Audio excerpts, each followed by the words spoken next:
SnapPress. Brilliantly simple.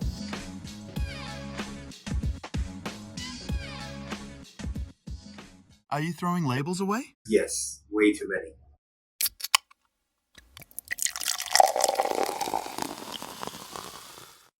We've been around for 30 years, the 30th anniversary. We were founded in 1994. We have a 14-acre facility here in Hampton, New Hampshire. Recently acquired 2 new brands, one out of New York City, another out of Western Mass called Wachusett Brewing. We're not in New York City, 5 Brewers Brewing. So we do about 50,000 barrels annually. So by craft standards, fairly large between all brands. Labels are a big piece of our business outside of our core brands. Like as your tail gets longer, the more brands you have, usually you can't even come close to the minimum order quantities. Printed cans, you have to order like 8,600 cases worth in order to get anything printed. So as frequently as we innovate, so to speak, we'll create new brands within our portfolio.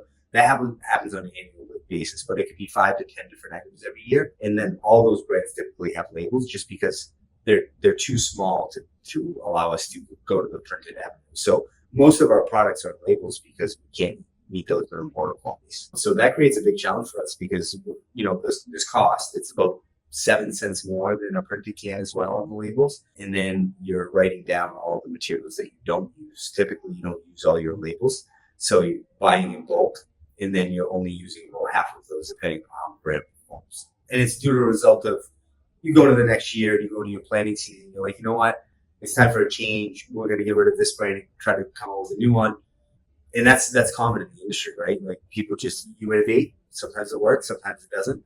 And as a result of that, you're sitting on labels with a brand that maybe you sold for a year or 2 years, but then you get stuck with all these labels that you don't need and you end up writing them down. I mean, you're talking about tens of thousands of dollars that you can end up throwing away.